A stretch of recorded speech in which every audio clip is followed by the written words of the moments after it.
Hi everyone, I'm back with some science and social studies with you today. We're going to continue talking about folk tales, and today we are going to read the story Tom Thumb, or I'm going to read the story Tom Thumb. And we're talking about different lands and people. So this story is actually going to help us learn about different cultures.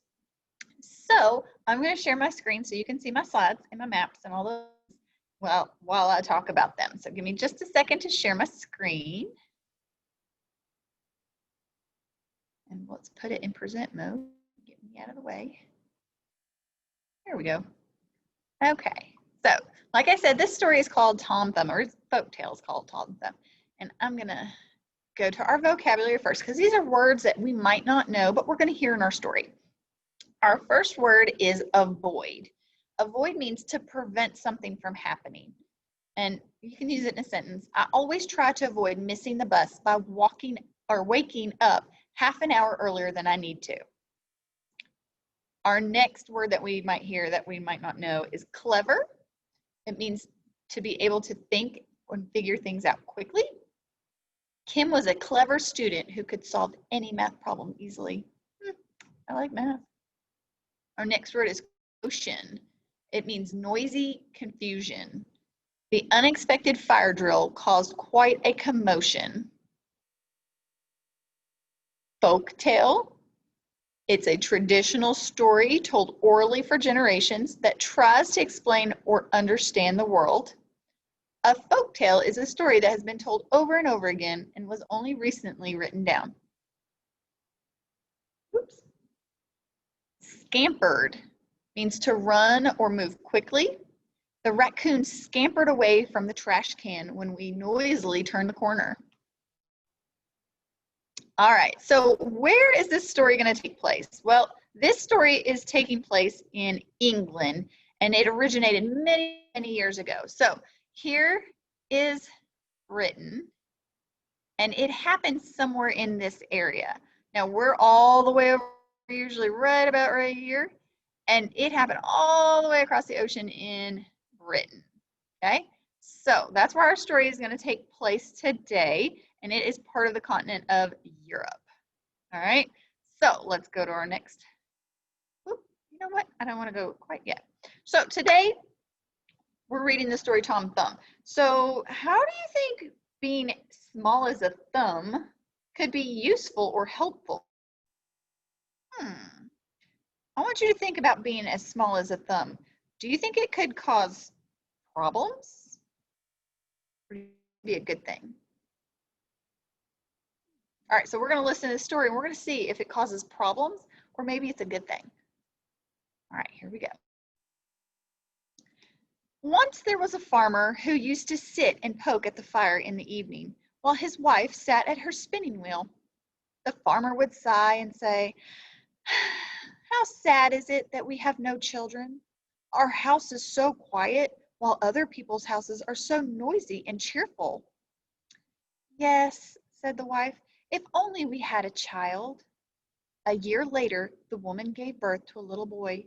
He was strong and healthy, but he was no bigger than a thumb. His parents named him Tom Thumb. As Tom grew up, he proved to be a very clever and intelligent lad. One day, when his father was going out to cut wood, he said, "I wish there was someone who could bring the cart out later." "I'll do it," said Tom. "But Tom," said his father, "how can you? You're too small to hold the reins." Reins are the straps that they hold on the horses. "Never mind," said Tom. "Have mother harness the horse. Then I'll sit in the horse's ear and tell him which way to go." And so Tom's mother harnessed the horse and put Tom in the horse's ear. Tom called out, "Giddy up!" and the horse came.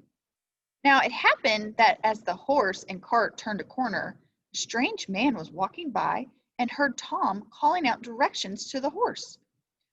"Look," he said to himself, "there goes a wagon, and the driver is calling to his horse, but the driver is nowhere to be seen." What do you think the stranger thinks is going on? He can't see Tom, but he can hear him. If you saw that going down a path, would you be confused too? I would. So the man followed the horse and went to the place where Tom's father was chopping wood. When Tom spotted his father, he cried out, "Whoa, boy!" Then he said, "Look, father, here I am."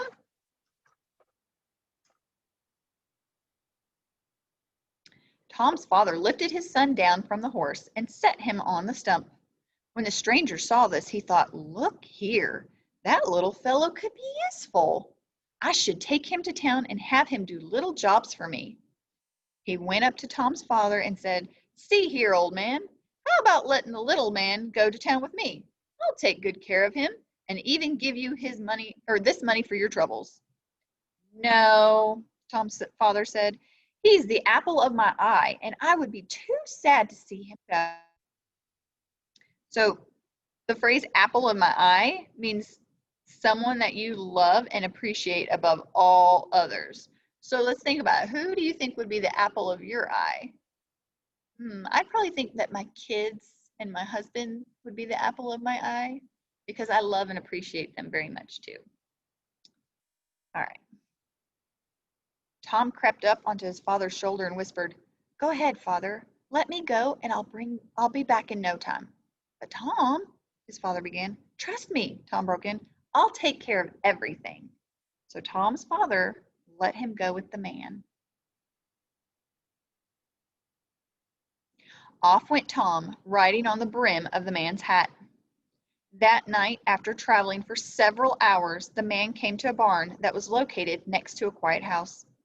He decided that the barn would be a good place to sleep and rest up for his travels the next day. When he was all settled in for the night, the man took off his hat.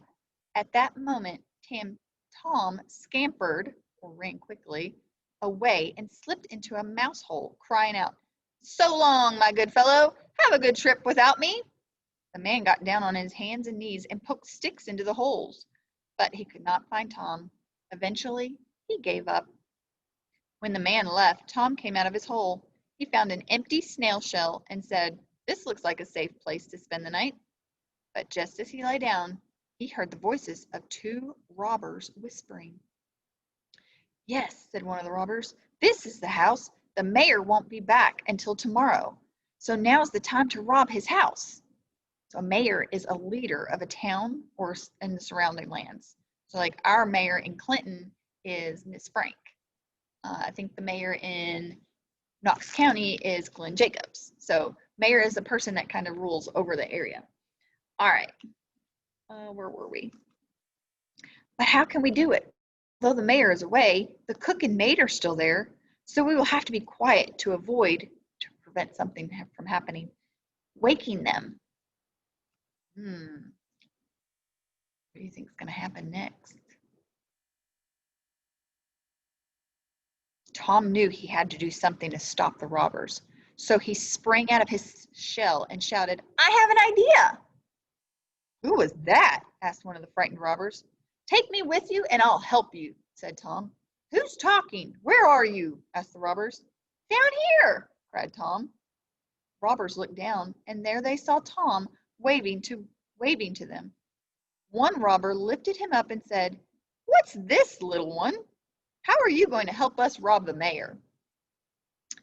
"It will be easy," said Tom. "The mayor keeps his money behind iron bars, right? I can slip between the bars and hand the money to you." "That's a fine idea, little one," said the robbers, and they snickered, means to laugh disrespectfully, all the way to the mayor's house.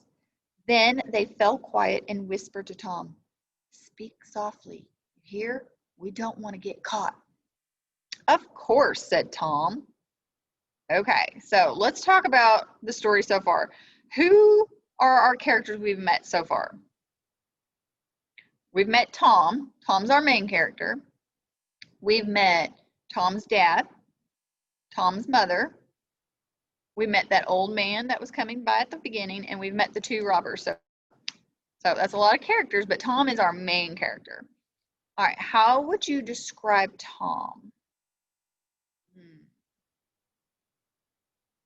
Well, he's definitely little because he's only as big as our thumb.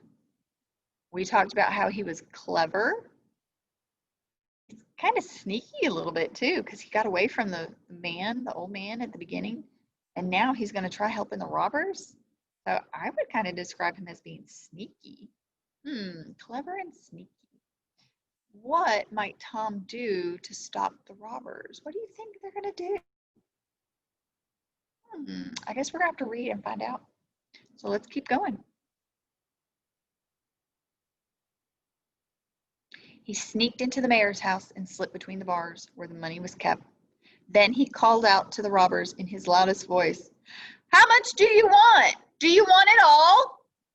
"Shh," hissed the robbers. "Be quiet. You'll wake the cook and the maid. We can hear you fine. Just start handing out the money." But Tom pretended not to hear them, and once again he shouted, "What's that you say? You want to take all the money? I'll give you everything. Just hold out your hands." All the commotion, all that loud noise, woke the cook and the maid, and they came running to see what all the noise was about. When they burst in, the robbers ran away.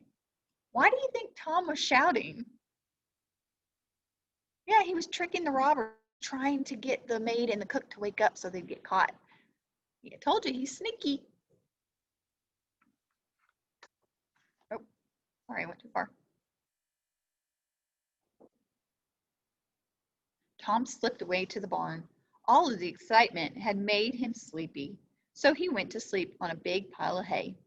The next morning, the maid came to the barn and pitched a large bundle of hay with Tom still sleeping in it. The cow ate up the hay, and poor Tom slid down into the cow's stomach. We know that our stomach, that's where our food goes after we eat it. He's going to be digested. Oh no. "Goodness me," Tom said sleepily. "Somebody forgot to put windows in this house." Suddenly, splish! Something wet and heavy fell on Tom's head. It was a mouthful of hay. The cow was eating again, and more wet, sticky hay fell on Tom. He called out, "That's enough! No more hay! I'm quite full, thank you!" The milkmaid was milking the cow, and when she heard the voice come out of the cow, she fell off her milking stool. When the milkmaid fell off her milking stool, she startled the cow, who then sneezed a big sneeze. Achoo! The sneeze caused Tom to come flying out. Yuck! Tom landed onto a garbage heap where the milkmaid's family had thrown the remains of their dinner. Tom struggled to get up, surrounded by pieces of meat and vegetables. He had just managed to start to stand up when, zing! A hungry wolf snapped up the piece of meat Tom was caught on, and ran off with it. Oh my. Tom is not having a very good morning, is he? He's getting eaten by a cow, he got sneezed into a garbage bin, and now he's been eaten by a wolf. Oh, I'm telling you what, this is crazy. Let's go on and see what happens next. As the wolf ran, Tom bounced along and thought, "Well, this is an odd place to be." Then he said, "Mr. Wolf, wouldn't you rather eat some delicious treats instead of this old piece of meat? I can show you where to find such treats." "And where might that be?" growled the wolf. "In a house I know," said Tom. "It's full of lots of delicious fresh food." Tom led the wolf back to his mother's and father's house. When they got there, the wolf ate until he was stuffed. Then Tom called out, "Help! Help! There's a wolf in the house!" Tom's father came running with a big stick. He chased the wolf with the stick and sent him howling into the woods. Telling you, there he is again, being clever and sneaky. "Good work, father," said Tom. His father looked down and cried out, "Tom, where have you been? We've been so worried about you." "Well, father," said Tom, "I've been in too many places to count, and I think that from now on I would rather stay with you." "Oh, my dear boy," said his father, "I never should have let you go, and I never will again." So why do you think Tom would rather stay with his father from now on? He did have quite the adventure, didn't he? He got helped some robbers. He was in a mouthful. He slept in a snail shell. He got eaten by a cow. He got picked up by a wolf. He was on quite the adventure. I'm telling you what, I think I'd rather stay home too. All right, so let's talk about our story, okay? Why do the farmer and his wife name their baby boy Tom Thumb? If you said it's because he was as big as a thumb, then you would be correct. They did name him Tom Thumb because he's so tiny and only as long as your thumb. Why do you think the stranger wanted Tom to go to town with him? He wanted him to do little jobs. How does Tom surprise the milkmaid? Or she got startled and knocked off her stool. Yeah, he was speaking to her inside the cow's stomach, so she thought it was the cow speaking. All right, so how did Tom make it back home? He got up by the wolf with the meat when he was sitting on the meat, and the wolf almost ate him. And instead, he said, let's go back to this house where I know there's delicious food. So he took him back to his house so he could get home. How do you think Tom's father felt when he came home? Excited, happy, he was relieved he was home. He was so worried about him. So how would you describe Tom? Remember, we talked about this throughout the whole story. He was clever and kind of sneaky. Yeah. All right, so I want you to hold up your thumb and look at it. What do you think it would be like to be as small as a thumb? I think it would be kind of hard because if you're that tiny, you can't do a lot of things. It would be hard to open doors. It'd be hard to work on your computer for your schoolwork. I mean, that's a lot of things that are way bigger. Like if I hold this up to my computer, my thumb is super tiny compared to my computer. If I hold up my phone is super big compared to my thumb. And then look at this, this is my mouse. It is so much bigger. So I think it would be kind of hard to do things if you were only as big as a thumb. But that's just my opinion. So you can tell me what you think too. All right, so one more question. Where did this folk tale originate? In England, that's right, over in the European continent. So we are going to wrap up this story today about Tom Thumb, and you will have some questions in your Google Classroom to answer about our thumbelina. So when you finish, please submit it and turn it in to me.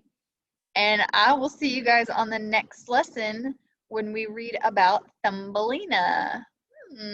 Thumbelina, Tom Thumb. Sounds like something might sound similar there. Huh. We'll have to wait till our next lesson to figure it out.